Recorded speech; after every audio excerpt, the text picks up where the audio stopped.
bienvenue dans votre émission. Bienvenue dans votre émission. Bienvenue dans votre émission. La Réunion Léla, la Réunion Léla, la Réunion Léla.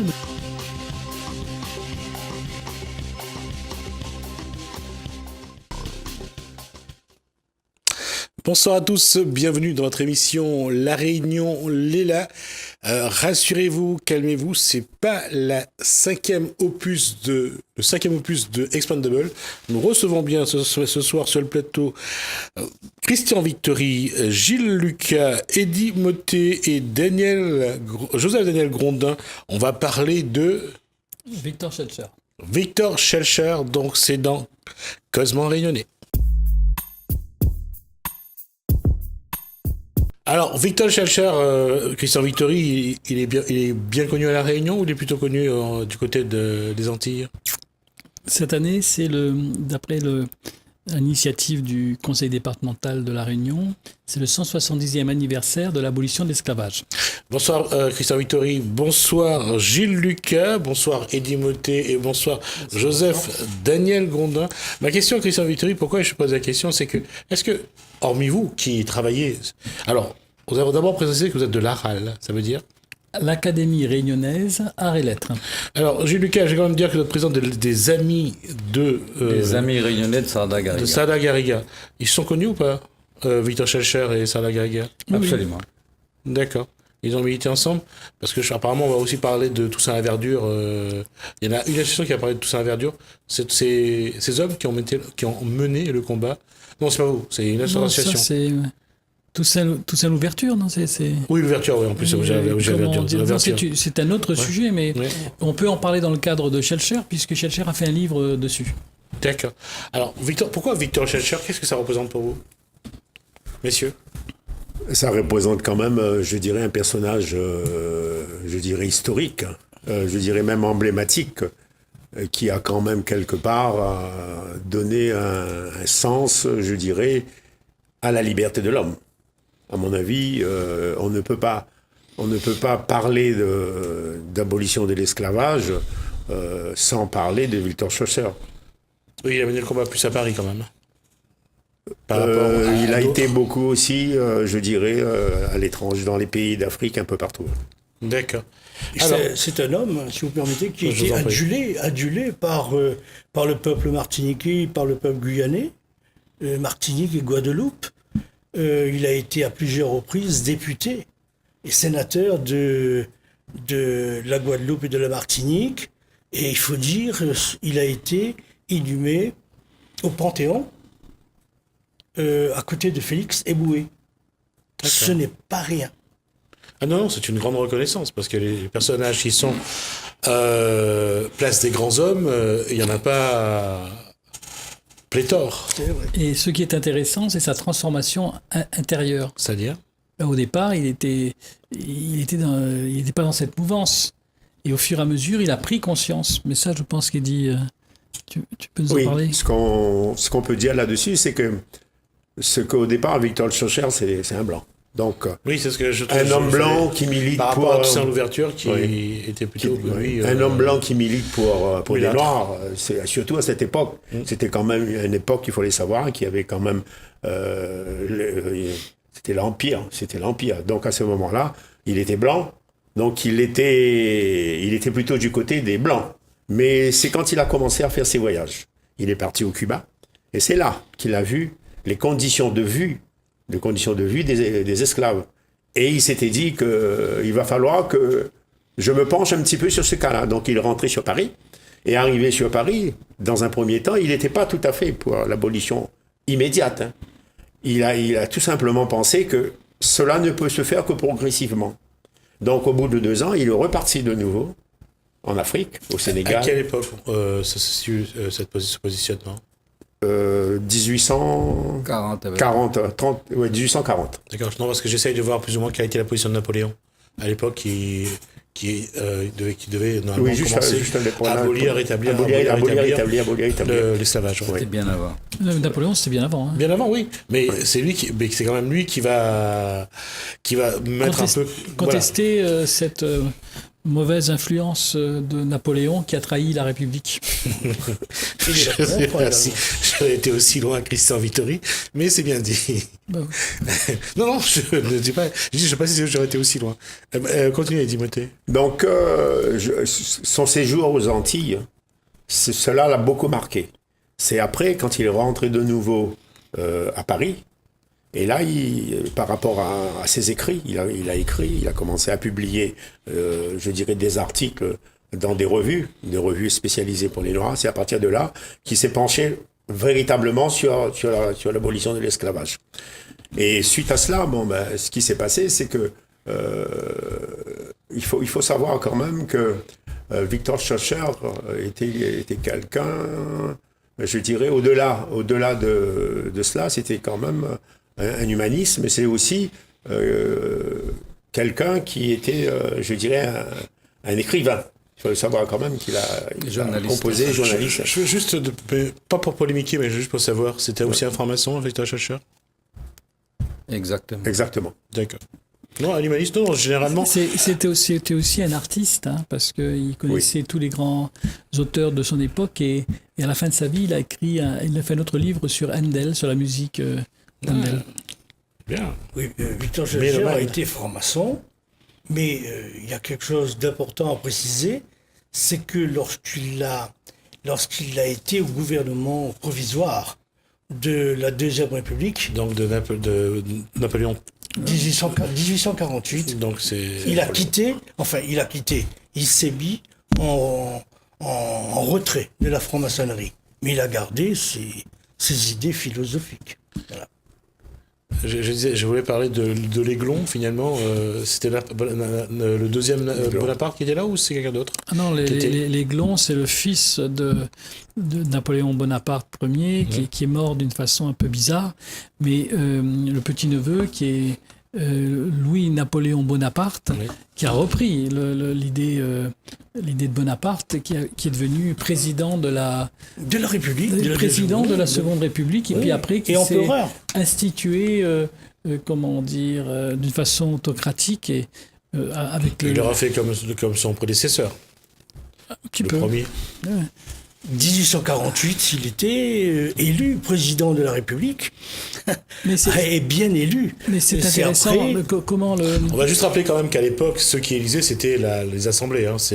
On n'était pas dans un vote du peuple, mais un vote des représentants du peuple. C'est-à-dire qu'on avait des assemblées, mais ces assemblées étaient assez spéciales, dans la mesure où étaient élus, il y avait le suffrage censitaire avant 1848, et c'est la Deuxième République qui a mis en place le suffrage universel pour les élections, mais que pour les hommes, et pour les hommes âgés de 21 ans.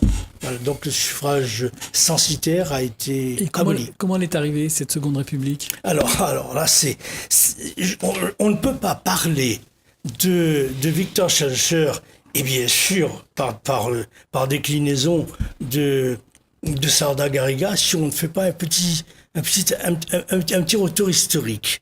Bien, il y a eu la Restauration, de 1815 à 1830. On va juste préciser que la Restauration, c'est donc le retour. La Restauration, c'est le retour du roi, du roi et du drapeau blanc. Voilà. Ensuite, il y a eu la monarchie de Juillet, de 1830 à 1848, avec Louis-Philippe. Période très mouvementée, période sociale très difficile, rien à voir avec notre période actuelle. Il y a quelques similitudes, mais on ne peut pas faire un parallélisme des formes entre ces années et aujourd'hui, et ensuite la Deuxième République. Alors, rapidement, 1815 à 1852, l'évolution politique de la France est dominée par l'affrontement de 4 courants.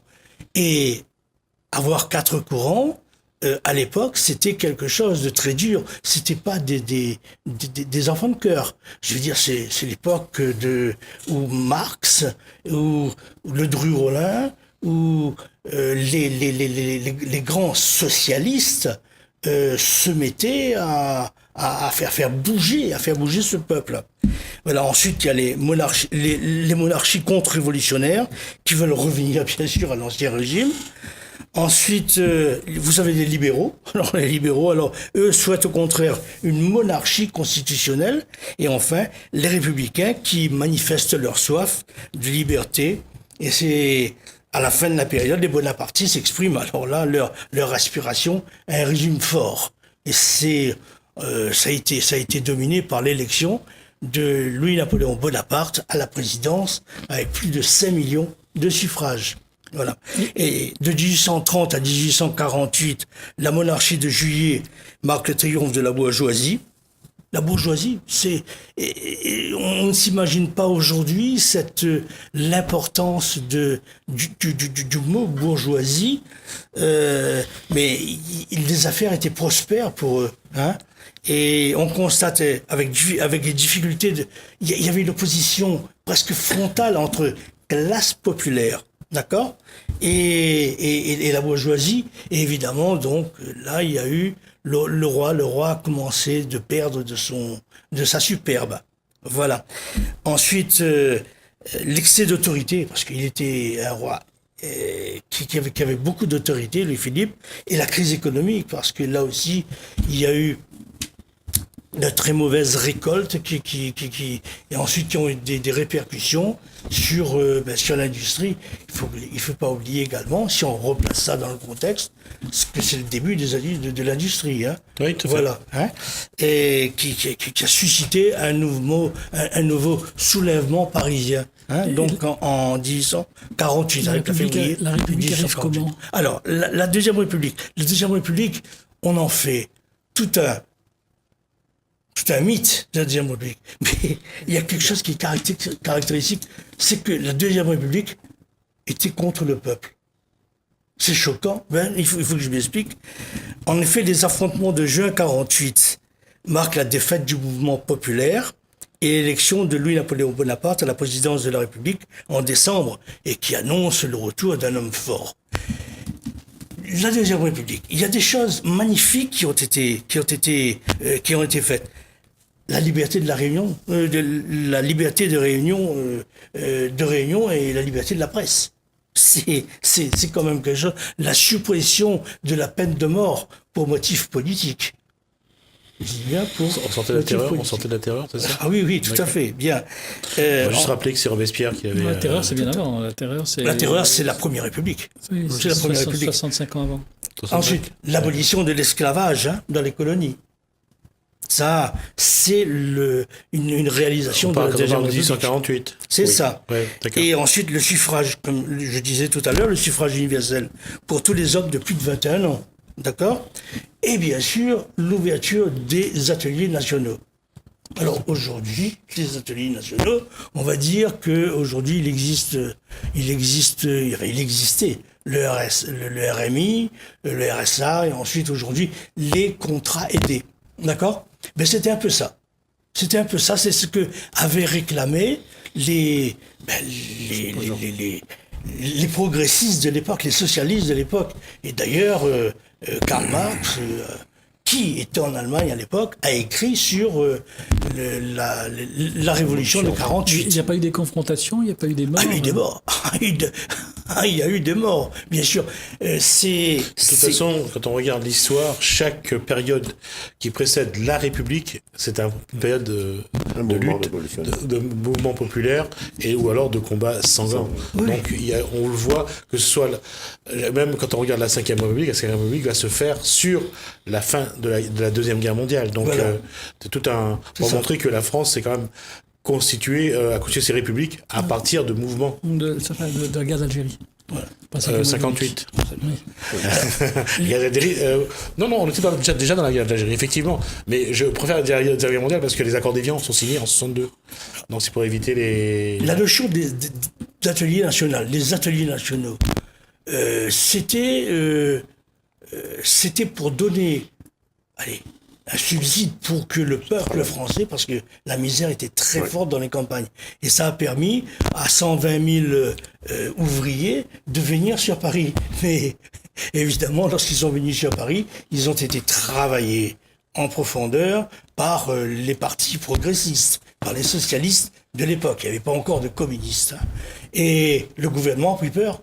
4 mois après la création des ateliers nationaux, il y a eu la fin des ateliers nationaux. Et ils sont restés sans rien. Et les conflits, Voilà. les morts. Alors, il y a eu... Il y en a eu combien? Mais au départ, il faut dire en 1848, avant février 48,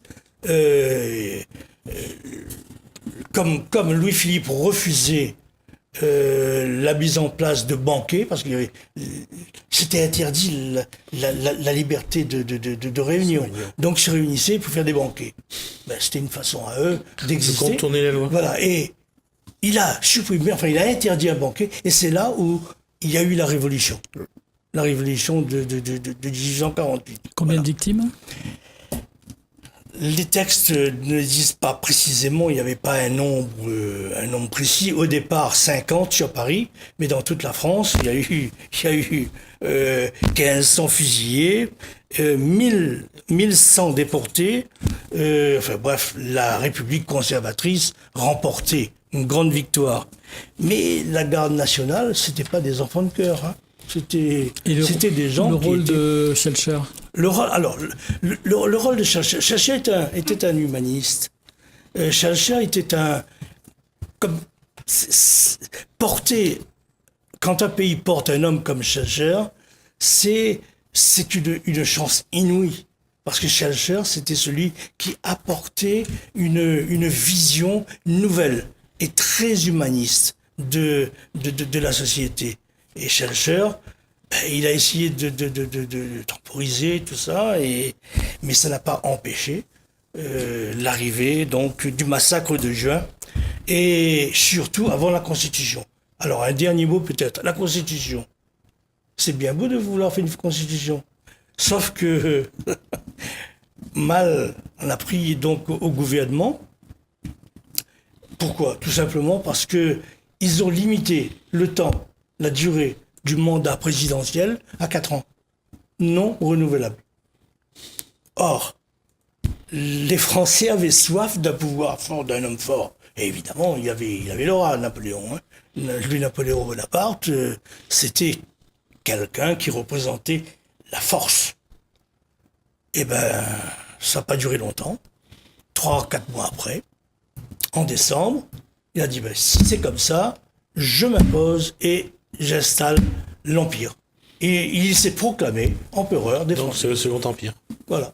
D'accord. Oui, quelqu'un voulait dire quelque chose? Je voulais poser une question à Jules Lucas, parce que nous, comme on dit à La Réunion, on connaît surtout Sarda-Garriga. Ouais. Alors, est-ce qu'il y a un lien entre Sarda-Garriga et Victor Schellcher? Il se trouve qu'à cette époque, il y avait François Arago qui était ministre de la Marine et des Colonies. Ouais. Et lorsque Schellcher revenait du Sénégal, en 40, il avait 36 ans. Il est né en 1804. À 36 ans, il a commencé à se dire c'est maintenant qu'il faut proclamer l'abolition de l'esclavage, qui est une horreur dans ce monde. Et à partir de ce moment-là, il a milité beaucoup. Et en 1848, il a sauté sur l'occasion pour arracher au gouvernement provisoire de la Seconde République ce décret d'abolition de l'esclavage. Et c'est d'abord François Arago l'avait nommé sous-secrétaire d'État à la Marine et lui avait nommé également comme président de la commission de réflexion sur l'élaboration de ce décret. Et le 27 avril, le décret est sorti. Et il faut savoir aussi que dans l'entourage de Schellcher, il y avait Étienne Arago, le frère de François, qui a joué un énorme rôle également dans la procédure. Et c'est Étienne Arago qui a présenté à Schellcher Sarda-Garriga après 4-5 désistements de personnes pressenties pour venir à La Réunion et avec le décret, promulguer le décret et abolir l'esclavage ici. À quel moment va arriver Sarda-Garriga à La Réunion? Sarda-Garriga arrive le 13 octobre. D'accord. Donc, entre le 13 octobre et le 20 décembre. Alors, le 13 octobre, il arrive. Alors, officiellement. Au soir. Ouais. Il descend le lendemain, 14. D'ailleurs, j'ai ici la déclaration de Candide Azéma qui remplaçait Manès, qu'il avait reçu. à Saint-Denis, et malgré l'opposition totale des Blancs, qui lui demandaient de promulguer le décret après la coupe, Sarda Gariga dit non, il est hors de question, je suis un... C'est qui Sarda Gariga? C'est un haut fonctionnaire. Tout à fait. Il est un exécuteur d'un décret pour le compte du gouvernement. Donc le 14, le temps de prendre la température, il promulgue le 19 le décret. D'accord? 19 octobre. 19 octobre. Et que dit la loi, que dit le décret? C'est l'article 1er qui est très intéressant. L'article 1er dit l'esclavage sera entièrement aboli dans toutes les colonies et possessions françaises 2 mois après la promulgation du présent décret dans chacune d'elles. C'est ça. 19 octobre, 19 novembre, 1 mois, 19 novembre, 19 décembre, 2 mois. D'accord. Et le 20 décembre, c'est 2 mois après la promulgation. On va dire que le hasard a bien fait les choses, que c'était la fin de la coupe de la Cannes, donc à l'époque. Donc ça permettait aux Blancs d'aller au moins jusqu'à la fin de la campagne scolaire. Mais il n'en demeure pas moins vrai que c'était un décret et le fonctionnaire qu'il était, il avait que pour mission que d'appliquer ce décret. D'accord. Il n'a pas attendu la fin de la coupe. La fin de la coupe Il a arrivait. quand même fallu affronter le mécontentement des Bien sûr. des propriétaires. Bien sûr, mais ce qu'il faut retenir de ce personnage, que c'est quand même un coup de force de pouvoir libérer 62 000 esclaves sans un coup de feu, sans une goutte de sang. Ça ne s'est pas passé pareil aux Antilles. Hein. D'accord. Il faut savoir aussi que les propriétaires ont quand même reçu de l'argent pour le reste. Alors, on dit que Sarda Gariga subventionnait les Blancs. Sarda Gariga était un fonctionnaire. Il n'applique que ce qu'on a bien voulu lui demander d'appliquer. Il n'a rien décidé, c'est le gouvernement provisoire qui a décidé. Tout à fait. Non, on est conscient quand même qu'il a quand même fait appliquer la loi. Parce que, ceci étant, on va rappeler quand même que c'est le 27 avril que l'abolition a été prononcée. Le décret a été voté le 27 avril. Donc, qu'à La Réunion, on n'a pas appliqué ce décret. Le décret ne pouvant être appliqué que 2 mois après la promulgation, encore faut-il que quelqu'un vienne ici, promulgue, et attendre les 2 mois pour que le décret rentre en application. Et que la société servile cesse. Et que les esclaves soient libérés totalement. D'accord. Il y a beaucoup d'amalgame là-dessus. Moi, je m'appuie On en sur... parlera peut-être de Sarda. Oui, c'est un grand sujet. Tout à fait. Mais de toute façon, la question a été de savoir combien a dû donner Sarda Gariga pour que ça se passe sans bain de sang. Sarda n'a rien donné du tout. Par contre, le gouvernement provisoire a décidé de subventionner les Blancs. D'accord. Et le problème de Schœlcher notamment, Schœlcher, qu'est-ce qu'il voulait? Il voulait, expulser les Blancs, distribuer les terres et subventionner... pas subventionner, indemniser les esclaves. Comme il n'a pas eu gain de cause, il a démissionné du gouvernement provisoire. D'accord. Son règne a duré à peine 4 mois.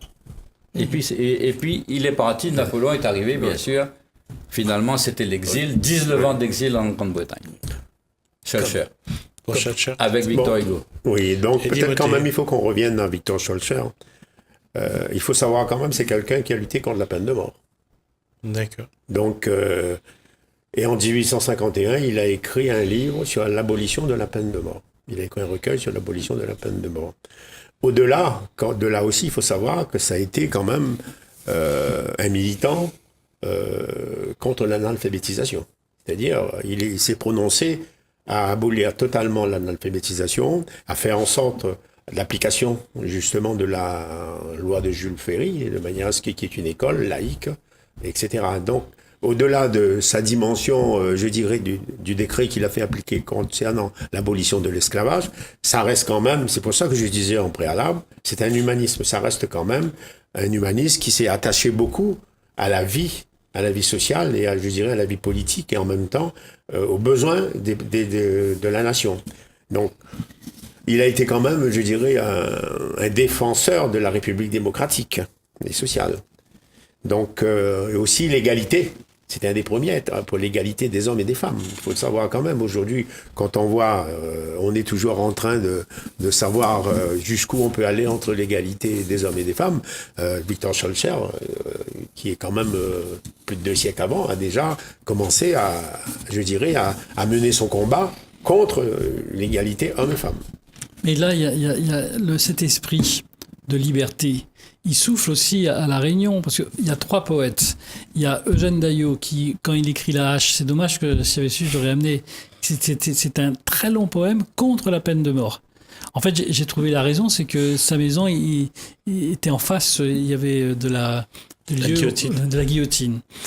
Donc ça, c'est Daillot. Et puis, il y a Auguste Acossade et Charles-Marie Lecomte de Lille, qui en 1848, en mai 1848, là aussi, la prochaine fois, j'amènerai le texte avec une vingtaine de créoles, donc de créoles blancs à l'époque, qui sont pour l'abolition de l'esclavage. Donc tout n'est pas, la situation n'est pas aussi, comment on dit, aussi manichéen. Mais j'aime pas parce que le terme manichéen, c'est un terme qui est beau, si vous voulez, qui a été transformé par la pensée catholique. Mais si vous voulez, donc la situation n'est pas simple, et il y a des créoles qui, à La Réunion, sont farouchement pour l'abolition. Il n'y a pas tous les blancs qui veulent pas. C'est pas vrai. C'était pas vrai. D'accord. Il faut dire aussi qu'il y avait une complicité entre Victor Hugo et Schœlcher. Victor Hugo Victor Hugo il a quand même écrit que le blanc a apporté quand même de la dimension au noir. Tout à fait. Mais enfin, il a été quand même, après la Seconde République, à l'arrivée de Louis-Napoléon Bonaparte, il était évincé à les îles anglaises. Je crois qu'il avait été élu père de la nation, lui, Victor Hugo. Ça y est, j'ai le texte. Ouais. De mai 1848 à Paris. Nous sommes les enfants, l'attente d'un autre âge, de l'opprimé sur nous, que les pleurs soient puissants. Vengeons un séculaire outrage du crime des aïeux, dont nous sommes innocents, aux citoyens membres du gouvernement provisoire. Nous, les sous-signés jeunes créoles de l'île de La Réunion, présents à Paris, venons porter leur adhésion complète, sans arrière-pensée, au gouvernement de la République. Nous acceptons la République dans toutes ses conséquences. L'abolition de l'esclavage est décrétée, et nul Français n'applaudit plus énergiquement que nous, jeunes créoles de l'île de La Réunion, à ce grand acte de justice et de fraternité que nous avons toujours devancé de nos vœux. Nous tenons pour insensés et ennemis de leur pays ceux qui oseraient opposer une résistance coupable au décret libérateur du gouvernement provisoire. Que nos frères de France ne respectent pas notre bonne foi, qui songent combien il serait injuste de faire peser sur nous la responsabilité d'une iniquité séculaire dont nous n'avons point accepté l'héritage. Nous sommes les enfants du présent. Nous nous constituons ici les représentants de l'idée nouvelle dans les colonies, et à ce titre, nous nous présentons devant vous dans l'espoir que vous nous permettrez de nous associer au grand mouvement que la France vient d'imprimer au monde entier. Signé Lacossade, Le Pervenche, Vincent et Lecomte de Lille. Écoutez, ça c'est une déclaration que si tous les Réunionnais se mettaient à lire, en mai 1848. Ça changerait bien la face de l'histoire contemporaine. Mais c'est une réalité aussi. Eh oui. Alors, concernant Sarda, c'est Étienne Arago qui a présenté à Schœlcher Sarda Garriga, parce qu'ils étaient à l'école royale, au collège royal de Pézilla-la-Rivière ensemble, et quand ils sont montés plus ou moins à Paris ensemble, et Étienne est aussi franc-maçon du Grand Orient de France. Était franc-maçon. D'accord. Il nous reste 1 minute. Il faut savoir aussi que, au-delà de sa vie d'homme politique, puisqu'il a été quand même sénateur, il a été député, puis sénateur inamovible, à partir de 1875 jusqu'à sa mort. Donc il a quand même, rayonné. Peut-être pas trop à La Réunion, mais il a beaucoup rayonné aux Antilles, puisqu'il a été élu député, mais sénateur aux Antilles. Donc il a fait en sorte, dans dans un décret qu'il a sorti en 1873 et qui disait qu'à un moment donné, il ne faut plus s'attacher justement à faire en sorte que les colonies soient en pleine évolution, c'est-à-dire que ce ne sont pas des véritables chantiers, puisque à l'époque, il faut savoir qu'on construisait beaucoup, etc., mais que ce soit vraiment des chantiers, je dirais, de conditions sociales humaines. C'est surtout ça, là-dessus. C'est beau de mettre le progrès en place, mais quelque part, il faut aussi penser à la condition humaine. On en parlera avec Sada Garriga la semaine prochaine, en tout cas avec vous. Et le plaisir donc de vous retrouver. On vient de dépasser le temps que je m'étais fixé donc pour échanger. On vient de dépasser une demi-heure. Une demi-heure déjà? Oui, déjà, oui. Suspends ton vol. Oui, autant suspend ton vol. Et ce sera le vol du bourdon. Bienvenue dans votre émission. Bienvenue dans votre émission. Bienvenue dans votre émission. La Réunion, les LAL. La Réunion, les LAL. La Réunion, les LAL.